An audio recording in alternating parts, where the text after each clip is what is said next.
is a friendly. This is another youth competition. So a younger fighter out of Germany.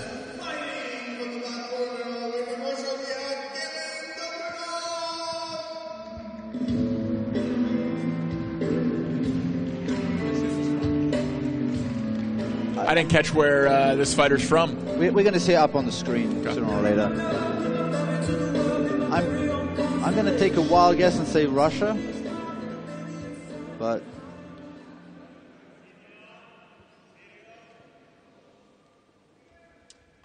so both players in hoodies, opting to stay nice and warm. We have the old names. If you could change that. God bless you. All right, we have an E4 opening. Oh, a potential for an exchange. So four knights. But 4 knights, yep. Oh, this is kind of a mistake, this bishop c4. If people could pick up on this bishop c4, knight takes c4, and you get the fork. That's right. And that's actually an advantage already. Yeah. Normally it can equalize on the best defense, but generally the guys don't find the best defense if they've played that. So a mirror position is now broken with an exchange. Bishop's coming off the board, and a slightly altered pawn structure with doubled pawns on the c-file. I don't like that exchange. That pin was actually very good. You see the bishop on c4 for white couldn't get back to get out of the pin. So the bishop on g4 was actually really good. And when it was pushed away, he should have just gone back a step to h5 and left the status quo. This is cooperation when you're actually developing pieces just to exchange them, especially that bishop. It's giving away tempo. But I do understand what he's trying to do. He was trying to establish that knight on d4, so he wanted to take away, the main defender of that square. So it's still kind of smart. It's just that, will the knight be able to just stay on that square, or would it be kicked away at some point after c3? That's right, and the white bishop in danger of being trapped here. He does create space. There's going to be a way out. I think the best here is actually to not move. Maybe this b4, I don't know, it's giving away some squares. Now the knight can actually maneuver back to c4 via the starting block point. Right? b1, d2, c4. That was a possibility. But he's looking to exchange it. Maybe black should have taken that bishop. That's what I would have done. Now he's happy to trade this instead of that. And that knight is off that beautiful outpost in the center of the board. That being said, this bishop, which is so good, which is aiming at f7, at the same time, a lot of pieces have been exchanged. So it doesn't have the same grit to it. You can kind of almost ignore it. The king is enough to protect it. And that knight, it's changing colors. It can go black, white. So maybe slight advantage for black in an endgame. But don't quote me on that. We have the DGT back. Very strong pawn structure for black. And it looks like white is attempting to break that up. Yeah, but that wasn't a good idea. That was really bad timing because he's opening the b file and now that bishop is just hanging. And of course,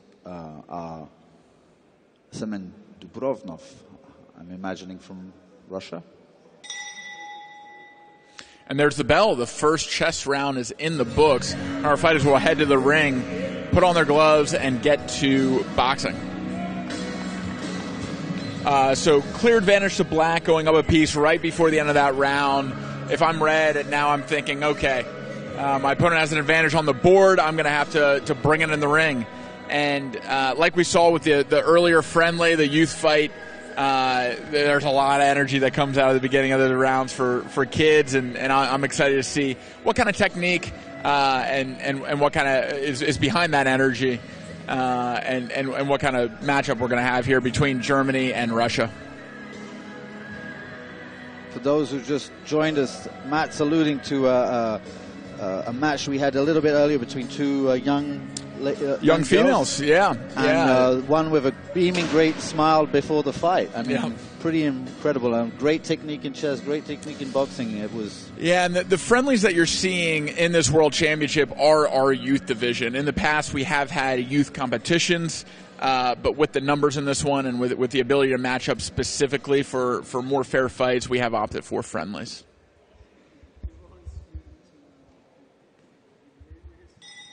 And there's the bell. The fight begins. Volfongo Rizzi in the ring as our referee. He is also organizing this Italian World Championship.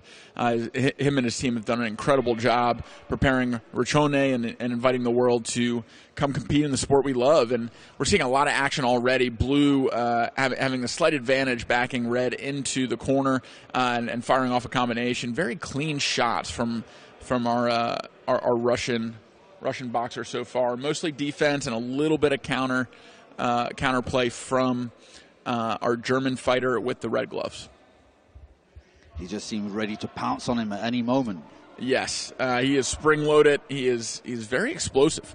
I'm impressed with how quickly Blue fires off.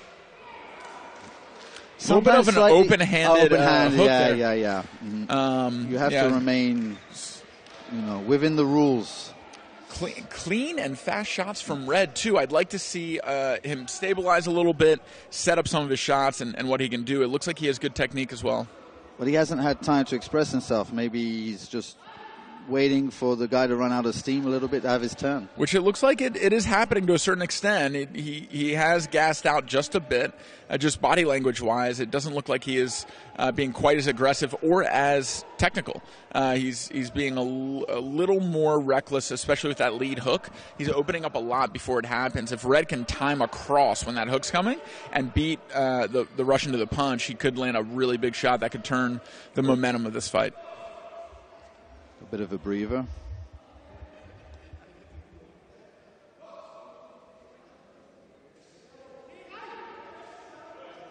Not going much to the body, like a jab to the body, or because when you have a very active opponent throwing left, right, and center, just you can kind of have a bit of a 2-second break by just bending down, almost bowing down, and jabbing to the body. First uppercut of the fight thrown by the Russian fighter, and it grazes the top of Germany's forehead. I didn't hear a 10-second warning there, but there is the bell. Really good round, back and forth. I'd say the aggressor and the guy who landed more punches was the Russian, but he definitely lost steam about halfway through that round. So something to keep an eye on if we make it to another boxing round. Maybe that fatigue starts to set in, and maybe the fatigue sets in during this chess round, especially for less experienced chess boxers.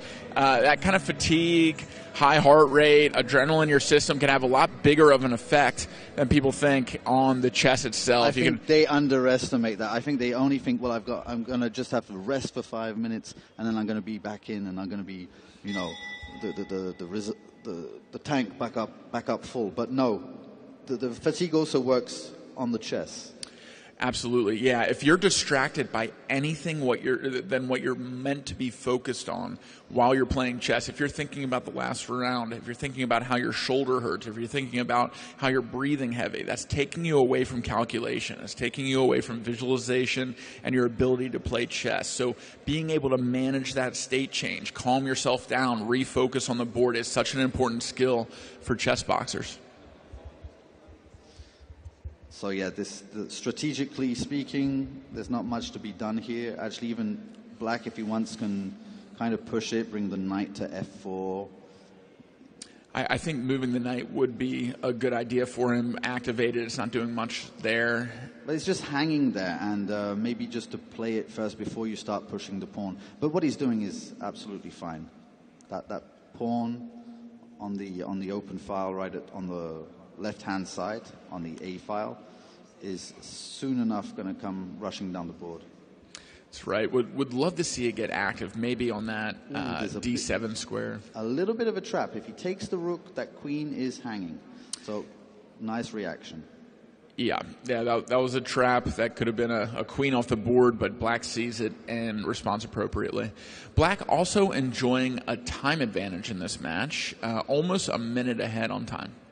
Well, it's just easy to find decisions to make when you've got the superior position, basically. That's right, and that pawn on E3 or D3 now in danger. White looking to trade it, and Black instead opting to push the A-pawn. Well, it's the most important one. It's the one that can make the queen the fastest possible. And as you see, it was an active defense for E5. White opted not to take the pawn. That's right, and now Black's advantage with extra pieces couldn't come into play. A pawn goes off the board, Rook moves to a protected square, the king can't push him off that square, and now the knight can get into action, moving, taking a pawn with check, and threatening another pawn on F2. White can only hope for another boxing round. White responds, still about a minute behind on time.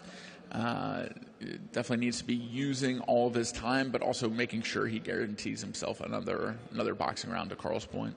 But you see, each time that somebody does have that winning position, it takes a little bit of time to work out how to do it. So instead of just playing moves and playing the time, and you can't really make a mistake, they're actually trying to win the position, which is kind of a mental trap.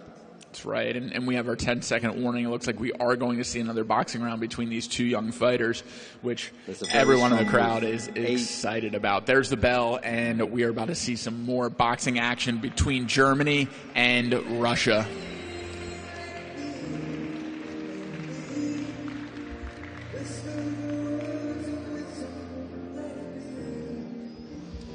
We got the Beatles in between rounds just to psych everyone up. Is it to psych them up or to... I think this should be playing before a chess round. I think we should have a little Eye of the Tiger or Nirvana before a boxing round, you know? Just want to, lay on the floor and, hippie style. I'd like to have a word with the DJ, please.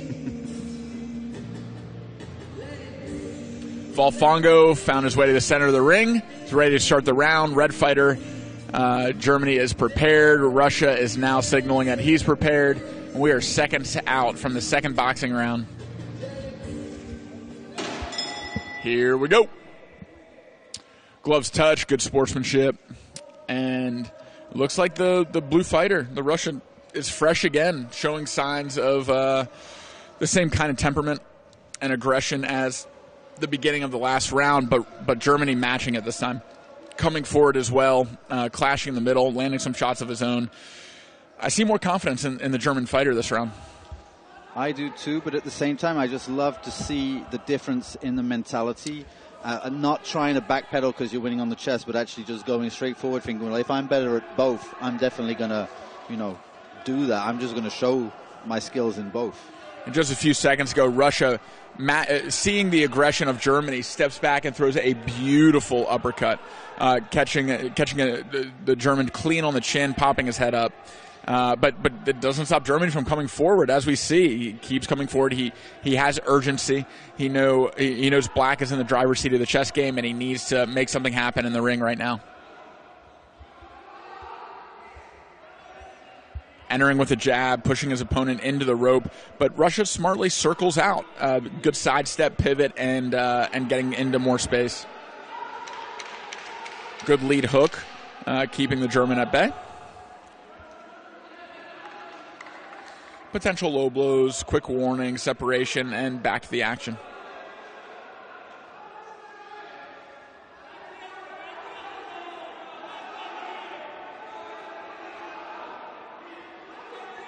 Russia's sitting back a little bit more, maybe knowing that his advantage is on the chessboard and he doesn't need to push it as hard. He knew he got fatigued late in the round last time. I think he's conserving his energy a little bit more, focusing on defense. He is still throwing shots to make the German think. I like his uppercut and hook combos because Germany keeps coming in tight. I think and there's the bell. To be honest, I think he did gas. He did the same thing as in the first round, and he's definitely going to, later on, if there is another fight for him. I think Germany gave it everything he had in that round and definitely gassed. And yeah, Russia was feeling it too, but I think conserved his energy in a good way and is making his way back to the ring, or back to the board where he has a clear advantage.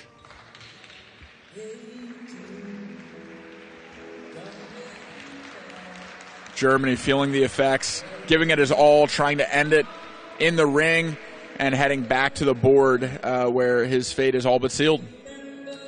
And we love to see the emotion on competitors' faces and the sportsmanship to finish the match like a competitor, holding his head high. And at such a young age, there's so much to learn from experiences like this. He can build on this. I think they don't realize it. They probably think that chess boxing's existed forever and just don't realize that they're like kind of the modern day heroes. I mean, the future of that exactly. They are the future of chess boxing. So to have this kind of experience on a world stage at such a young age and to be able to build on it, the lessons learned from a loss are far more than from a win. So being able to get this kind of lesson and progress further into their combat sports career, whether that's in chess boxing or other endeavors, I think will benefit them both greatly. Well, definitely on the moment, the emotions are kind of logical, and especially at a young age, you really do think that it's the result that counts, and we do understand that. But he's, just a great show by both fighters. That's right, and opting to promote to a rook, only using the power that he needs to use in order to deliver the end of this. Very civil. That's right.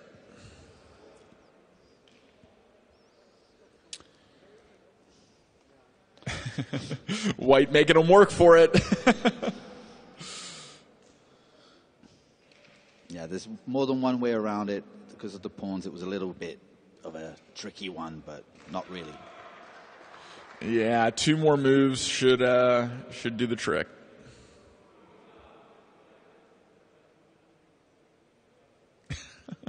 All right. Yeah. And playing it nice and safe, setting up to deliver the final blow. I love that Marcus is looking to see if he can waste any more time, maybe get one more boxing round, realizing that it's over, shaking hands like a sportsman. And both of these young fighters should be holding their heads high, putting on a great show for the crowd, and getting some chess boxing experience underneath their belt. Do we have any idea of their age? Because they look very young. I would guess 13, maybe 14. 13, 14. Yeah, early teens. Very good chess. Boxing very decent. And the winner on time, Kevin Dobrunov.